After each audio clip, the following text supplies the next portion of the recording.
Então, pessoal, boa noite a todos. Meu nome é Mairos, eu sou formando de Física. O tema que eu optei dentro da Base Curricular Nacional é a Guerra Fria e a Corrida Espacial. É uma ótima aula para se dar junto à física interdisciplinar com a geografia, com a história, né? A fim de linkar fatos históricos e o avanço tecnológico, bem como a exploração espacial e os descobrimentos do espaço. Eu vou falar desde o início até os dias atuais, né, quando começou a Guerra Fria, até os dias atuais, e o que nós temos de herança desse período. A Guerra Fria inicia-se a partir do final da Segunda Guerra Mundial, onde as duas grandes potências vencedoras, né, de um lado Estados Unidos e de outro lado a União Soviética. Havia uma coalizão que venceu junto com esses dois países, porém, como a guerra foi deflagrada dentro do território europeu, todos os outros países estavam em ruínas e eles não tinham nenhum meio de se reerguer de maneira rápida sem auxílio dessas duas outras grandes potências. A grande questão é que essas duas potências possuíam polos políticos e economias diferentes. De um lado, os Estados Unidos, regime capitalista, onde toda a sua indústria estava voltada na época para a indústria bélica, e de outro lado, a União Soviética, onde a sociedade, utilizando o socialismo, alguns veem como comunismo, aí é uma questão histórica, né, e uma questão também de entender o que é o comunismo e o que é o socialismo, que um é o passo para o outro, mas a maioria dos livros de história vocês vão ver o socialismo. Então eu não sou profissional da área, mas posso afirmar que a maioria dos livros de história vocês vão encontrar como sendo um regime socialista. Esses regimes eles vão de encontro um ao outro, de modo que eles não conseguem trabalhar em conjunto e coexistir. Então a gente começa com a divisão dos espólios de guerra, né? De um lado, os Estados Unidos, e de outro lado, a União Soviética, eles começaram dividindo cientistas, armamentos, tecnologias, tendo em vista que o regime nazista foi um grande desenvolvedor de tecnologia. Hitler, inclusive, foi o primeiro foguete bem-sucedido do Von Braun, foi o foguete V2. Inclusive, o cientista e o foguete, os dois, ficaram em posse dos Estados Unidos, né? Mas o Hitler tinha projetos de navio, tanque, avião, submarino, arma química, biológica, inclusive as armas nucleares, né? Os grandes cientistas que fizeram parte do projeto Manhattan eram oriundos da região do regime nazista, que acabaram fugindo para os Estados Unidos ainda durante a guerra. Eles não são necessariamente um espólio de guerra.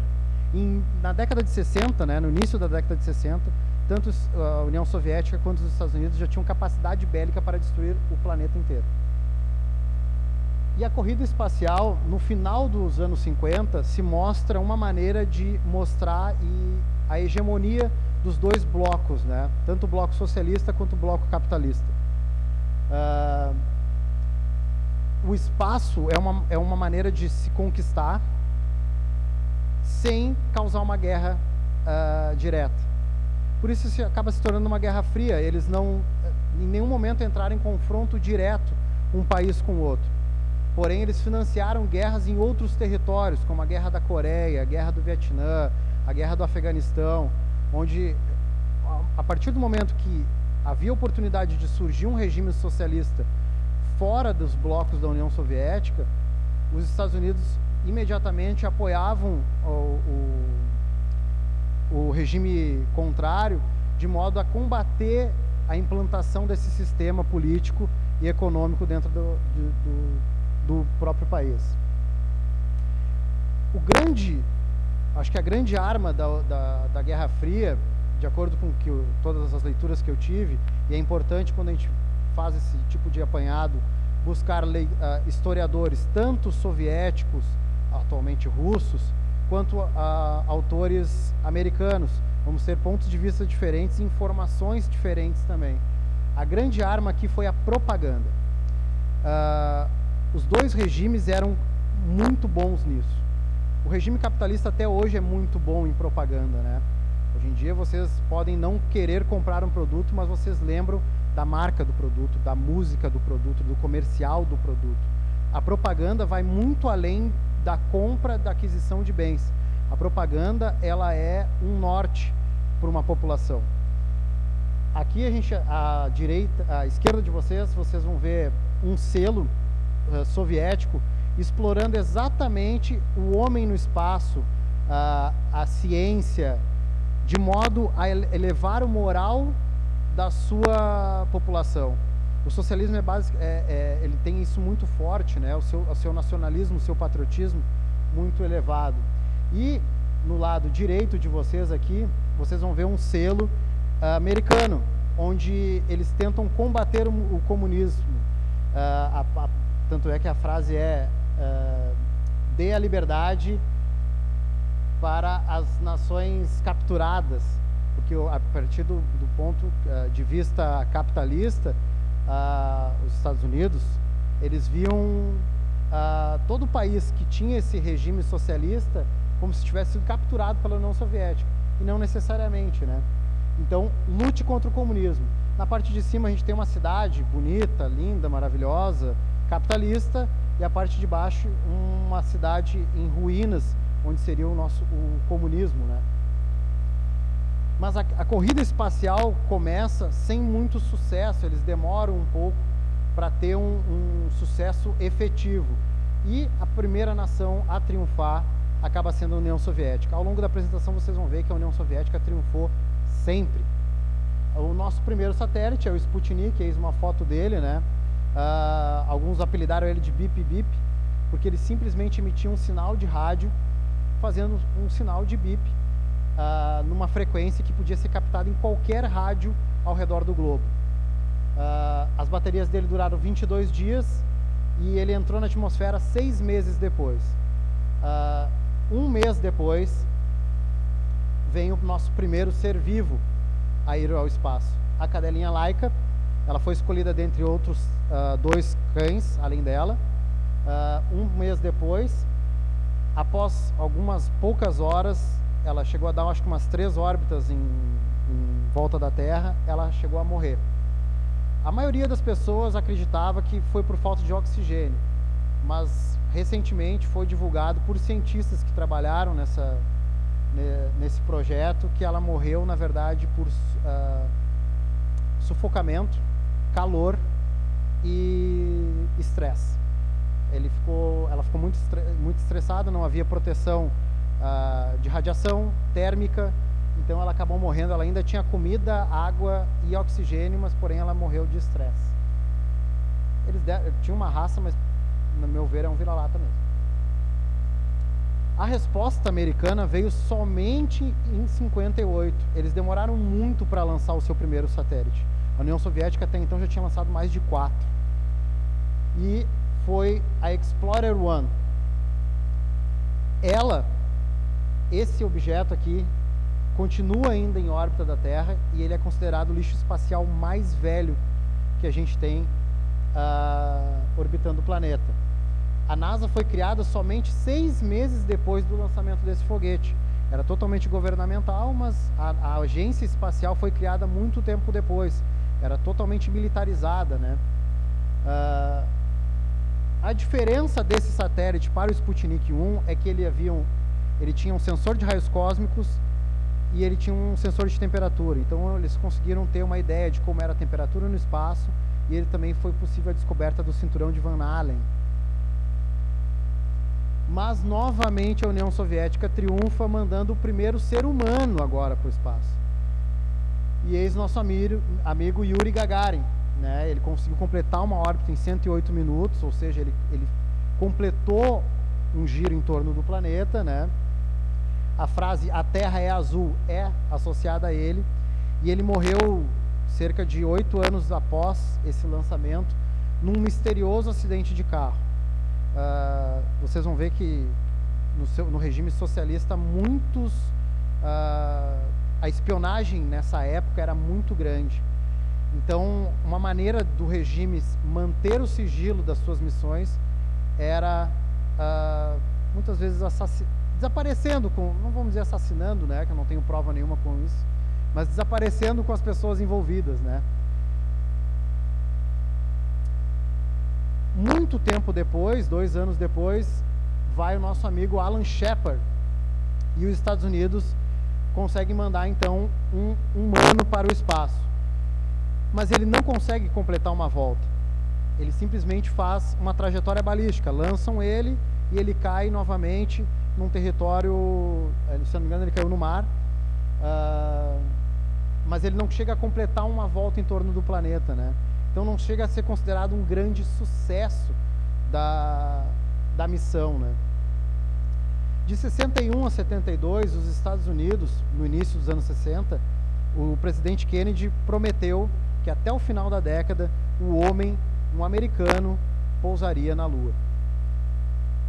E eles começaram, então, com diversos projetos a galgar esse objetivo.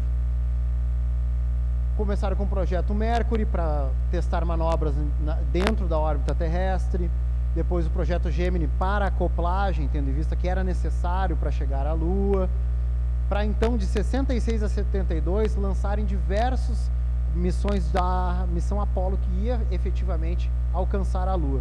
A Apollo 1 acabou incendiando e matando todos os ocupantes ainda em terra durante um teste, não estava nem durante o lançamento, e uma falha no mecanismo de abertura da porta acabou não permitindo o salvamento dos astronautas, né?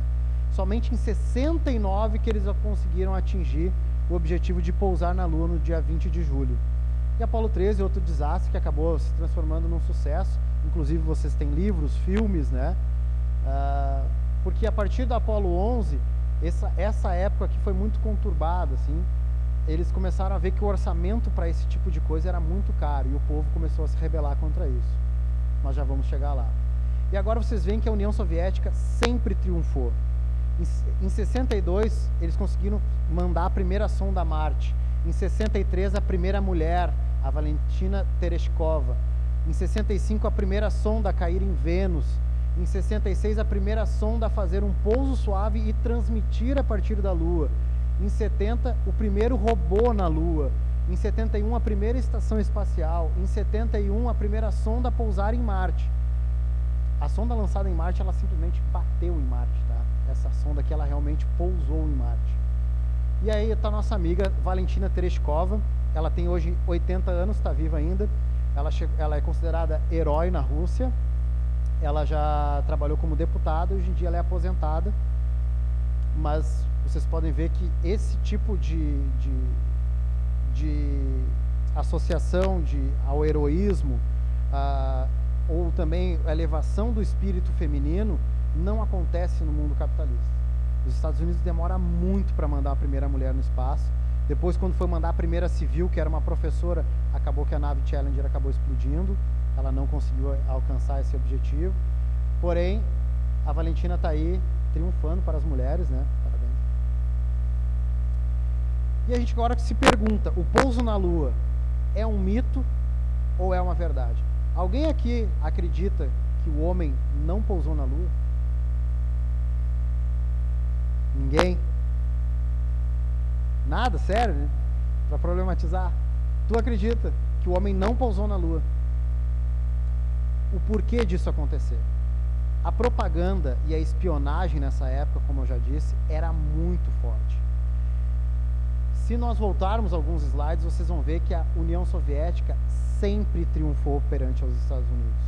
Então, quando os Estados Unidos conseguem efetivamente pousar na Lua, sim, pousou na Lua, respondendo a pergunta, é uma verdade, a propaganda começa dentro de blocos internos dos Estados Unidos a disseminar que tudo não passou de uma farsa. E na década de 90, no início da década de 90, final de 80, um programa muito famoso nos Estados Unidos levanta a questão da conspiração, com americanos afirmando que foi uma conspiração. Mas não, tudo é verdade mesmo. Apollo 11, 12, 14, 15, 16 até 17 pousaram na Lua, tá? tudo não passa da propaganda da União Soviética. Então, acredite, pode acreditar. Quem quiser, existem outros fatos que podem provar o pouso do homem na Lua, espelhos refletores, enfim, diversos outros materiais que, mandando um e-mail para mim, eu te passo. A maior herança da década de 60 está aqui, permeada no nosso meio, vive na nossa geração e está mais atuante do que nunca. É praticamente um organismo vivo, né? No início em meados da década de 60, eles criaram a ARPANET. Era uma maneira de manter o controle de mísseis, controle bélico, controle militar dos Estados Unidos. Por quê? Uma bomba nuclear, além da destruição física, ela tem um pulso eletromagnético que acaba por destruir toda a rede de comunicação na área da explosão. Então, para garantir que o centro de comando não fosse afetado, foi criada uma rede com computadores em diversas posições, todos interconectados, mas de modo operante individual, para garantir o sistema mesmo após um ataque nuclear. Ele foi inaugurado somente em 69, era de uso restrito militar, e somente em 87 ele foi liberado para uso civil, e hoje vocês conhecem como a internet. Então, acho que é a grande maior herança benéfica desse período da Guerra Fria. De 72 a 91, nós começamos a viver um outro período. Década de 70, final de 60, início de 70, a era de Aquário, movimento hippie. A Guerra do Vietnã estava no seu auge. O pobre, o negro, estava sendo mandado para a guerra para lutar por interesses totalmente econômicos, capitalistas, tendo em vista que o Vietnã gostaria de manter o seu regime socialista, também era financiado pela União Soviética. Então nós tivemos um grupo rebelde, né? Foi separado Vietnã do Sul e Vietnã do Norte, e o povo começou a clamar pela volta desses jovens, pela quebra do orçamento bélico, aeroespacial, que eles não viam mais como um interesse da nação. Eles não viam como o avanço tecnológico sendo benéfico para a população. Mesmo os eletrodomésticos, em sua grande maioria, sendo utilizados já devido à exploração espacial, tecnologias criadas a partir da exploração espacial. Somente em 81 foi lançado o nosso primeiro ônibus espacial. O ônibus espacial acaba sendo lançado com uma maneira de mostrar à população que o governo estava preocupado com a contenção de gastos. Ele queria uma nave retornável, tendo em vista que cerca de 90% dos foguetes lançados anteriormente eram totalmente descartáveis, ou seja, era dinheiro posto fora. No início da década de 80, o presidente Reagan, ele quis criar o projeto chamado Guerra nas Estrelas, onde seriam uma rede de satélites conectados com mísseis bélicos orbitando o nosso planeta. Em resposta, Gorbachev queria criar o sistema Polios, com ogivas nucleares e um canhão laser capaz de atingir alvos em terra. Nenhum dos dois projetos seguiu adiante, tendo visto seu alto custo, não passou no orçamento, e o clamor popular também, a partir desse momento, começou a atingir os regimes políticos, né? Em 89, a queda do Muro de Berlim e as relações se estreitam. Eles começam, então, a dialogar pelo fim da Guerra Fria. Até que em 91 acontece finalmente a dissolução da União Soviética. A Rússia devolve os territórios para outros países que integravam até então a União Soviética. Eis nosso ônibus espacial, né? Toda essa parte aqui consegue ser retornável. Esse foguete de combustível sólido também é retornável, e toda a parte laranja acaba queimando dentro da atmosfera ao retornar. E hoje em dia a gente tem uma grande cooperação, vocês veem essa cooperação principalmente na mídia, de agências espaciais. As agências espaciais hoje em dia deixaram de ser estritamente governamentais, elas passam a ser privadas. se vocês analisarem, essa estação espacial aqui atualmente possui 15 nações envolvidas na sua construção. O Brasil foi retirado como um dos países apoiadores, tendo em vista que o Brasil parou de enviar dinheiro, e a única vez que mandou um astronauta para lá foi o Marcos Pontes, foi há 10 anos atrás. Ele não houve foi mais uma sensação midiática, né? E aqui são os nossos lançamentos de 57 a 79. Essas letras que vocês propositalmente não conseguem ler, cada linha dessa é um lançamento divulgado de maneira civil, sem contar os lançamentos militares, tá? Toda essa lista e essa lista. Qual é o grande problema disso? A gente conseguiu angariar tecnologia. Temos a sonda Voyager, que está viajando até hoje, fez grandes descobertas nos planetas, é um objeto que está fora já do nosso sistema solar, continua transmitindo, né? As sondas em Marte, onde haverá ainda uma possível exploração. Aquele é um satélite brasileiro de temperatura, de meteorologia. Mas qual é o grande problema disso? Isso aqui, gente, não é um átomo, é a representação do planeta Terra com os detritos oriundos dessa época. Desde então, desde o início da Guerra Fria, desde 58, 57, onde os primeiros satélites começaram a ser lançados, nunca se preocupou-se com o lixo espacial. A maioria dos satélites continua lá, mesmo após desativado. O foguete que leva ele gera peças que continuam em órbita. Aqui, na mão desse senhor, vocês veem um projétil de um fuzil 762. Ele consegue atingir uma velocidade aí um pouco mais de 1000 metros por segundo, né? Aqui é uma das fotografias de um painel solar da estação espacial, onde um objeto conseguiu atingir a estação espacial a 27 mil quilômetros por hora. Fazendo as devidas conversões, a gente consegue calcular a energia cinética disso. E esse objeto que continua em órbita como detrito espacial, ele é 100 vezes mais poderoso que essa arma, que esse projétil. Então, esse problema aqui, ao adentrar a atmosfera, ele não vai alcançar o solo. Mas existem objetos muito maiores. Hoje em dia, existem agências que fazem essa varredura do céu. O NORAD dos Estados Unidos é um deles. Existem mais de 21 mil objetos entre 1 e 10 centímetros que estão sendo constantemente vigiados devido ao risco de colisão.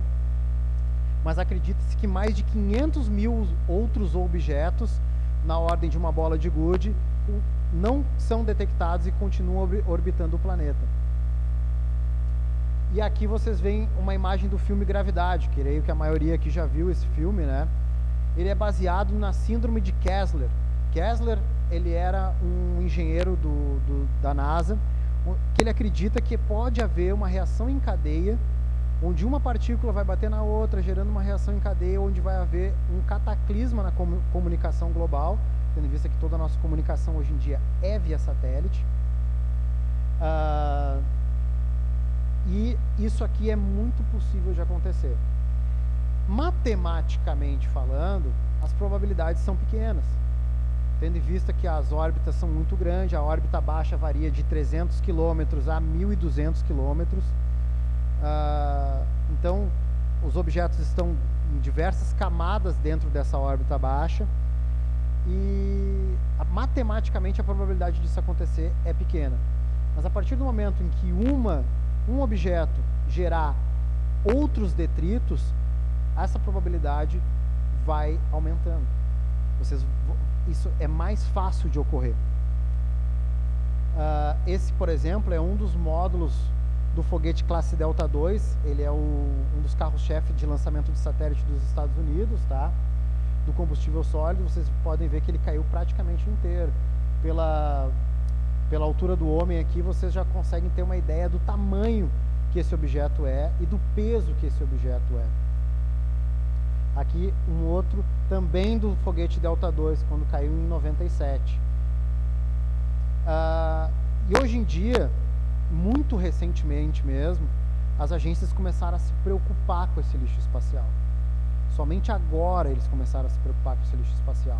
Tarde demais, porque é muito difícil conseguir capturar esses detritos que orbitam o nosso planeta. Eles começaram a se preocupar com os lançamentos daqui em diante. Quais são as iniciativas? Material com baixo ponto de fusão, ou seja, ao entrar na atmosfera, ele vai queimar por completo. Esse material não haverá um detrito que tocará o solo.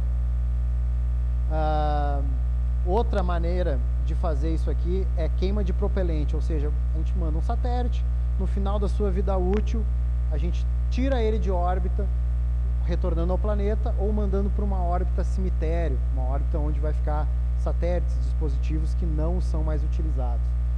E também tem o Terminator Tether, que ele é um sistema onde um fio longo vai alcançar a atmosfera terrestre, a gente vai ionizar esse satélite e, de acordo com o campo magnético do planeta Terra, quem já estudou um pouco de eletromagnetismo, a força elétrica vai acabar puxando esse satélite para o centro e, enfim, retornando esse satélite para o planeta Terra.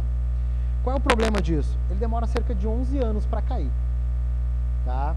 Ele foi testado a primeira vez em 2007 para 2008, ou seja, eles estimam que em 2019 tem um satélite que vai cair, um satélite francês. E esse é o nosso grande problema atual. E ele, quando eu digo atual, é agora, esse ano. Essa é a primeira estação espacial chinesa, tá? A Tiangong-1, ela tem cerca de 11 metros de comprimento, pesa 10 toneladas e a agência espacial chinesa conseguiu, de forma modesta, assumir que ela está caindo. Quando? Esse ano. Aonde? Não temos como descobrir. Corram para suas casas, abracem sua família, né? O porquê disso?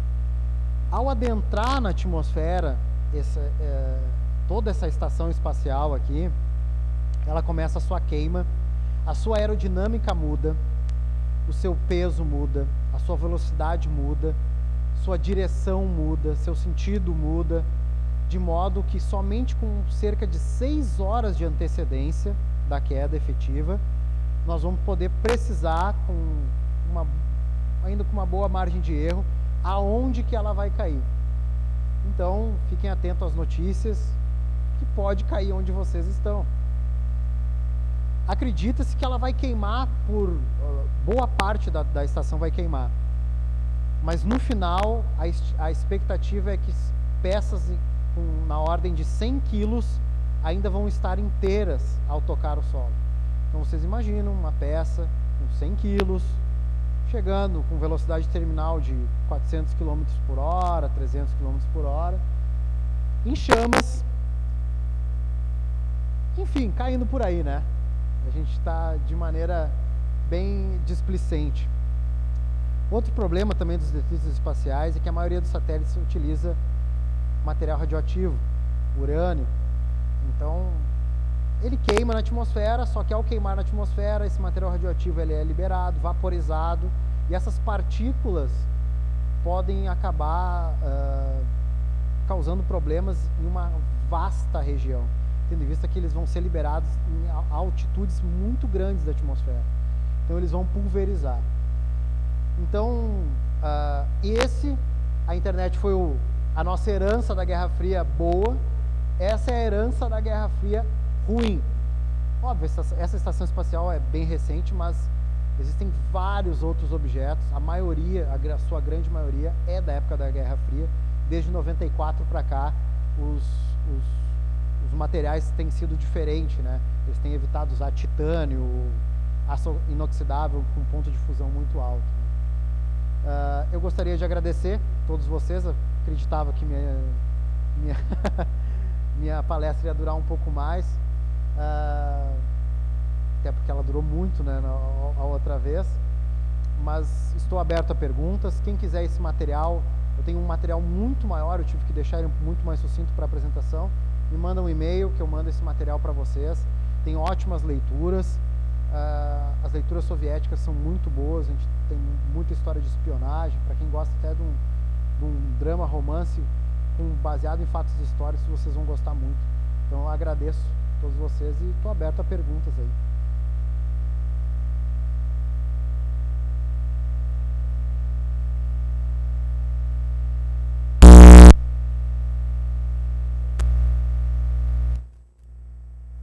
Eu esperava por perguntas da Lua.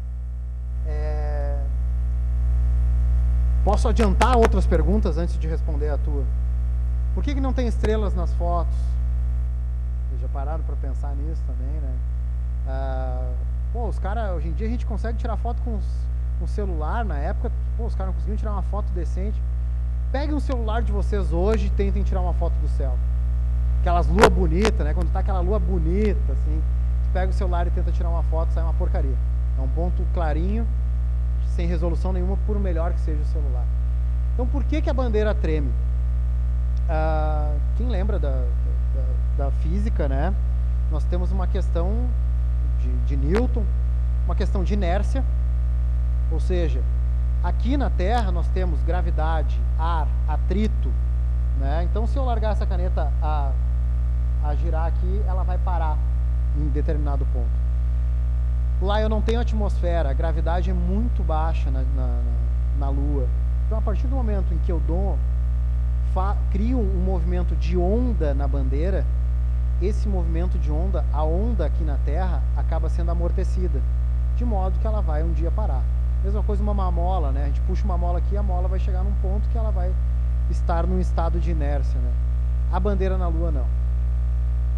Mas também temos a questão em que há um suporte em cima da bandeira, caso vocês prestem atenção. Então a bandeira chega a ficar torta, ela chega a estar, ela consegue ainda amortecer e a onda ficar estacionária ali na bandeira e a bandeira parar, mas ela fica com um formato ondulatório, mas ela tem uma haste em cima que segura a bandeira. A questão das estrelas não aparecerem nas fotos é a questão da exposição, né? As estrelas estão muito distantes da gente. Vocês vão ter essa palestra um pouco mais, as próximas palestras vão explicar um pouco melhor essas estrelas distantes. Tirando o Sol, que é a nossa estrela, né? A próxima estrela está a 4 anos-luz. Então, a questão da exposição na foto, eu teria que deixar o obturador da câmera muito tempo para conseguir parada, para conseguir captar as estrelas de fundo na superfície solar. Né? Diferente, por exemplo, do Hubble. O Hubble consegue tirar aquelas fotos, mas aquelas fotos não é simplesmente um botão na NASA que eles apertam e esse obturador abre e fecha. Não, ele deixa apontado por uma região durante muito tempo, tanto é que as galáxias mais distantes foram descobertas com cerca de 1 mês. Eles ficaram com 1 mês apontando para a mesma região e a partir de um mosaico conseguir fazer a exposição desses pontos tão distantes assim. Então é por isso que a gente tem essa questão da bandeira aí. Mais alguma pergunta da Lua aí? A Lua é muito interessante.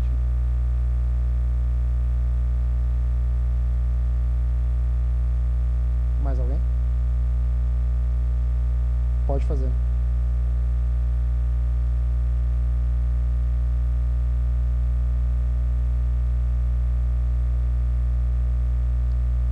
Temos sombra, tendo visto que a gente tem uma fonte, nós temos uma fonte de luz, que é o Sol, né? Uma fonte de luz. Os astronautas pousaram todas as vezes toda vez que o homem esteve na Lua, ele pousou de maneira a aproveitar a luz do dia, né? Então a sombra ela é própria do Sol mesmo. A sombra deveria existir. O que não deveria existir? Talvez o vento, né? O vento não deveria existir. Caso tu visse aquela bandeira tremulando após a saída dos astronautas, deveríamos nos preocupar, né? Mas a princípio isso não deveria existir, né? Apesar que existe ainda hélio 3 alguém da química, não? Temos hélio 3 na Lua, né? Que seria um combustível para futuras estações espaciais, mas a sombra deveria existir, sim, tendo em vista que temos uma fonte luminosa, né? Mais alguém? Não? Não? Verdade, tá? Vou usar. Então, gostaria de agradecer. Muito obrigado, tá, pessoal? A todos que vieram aí.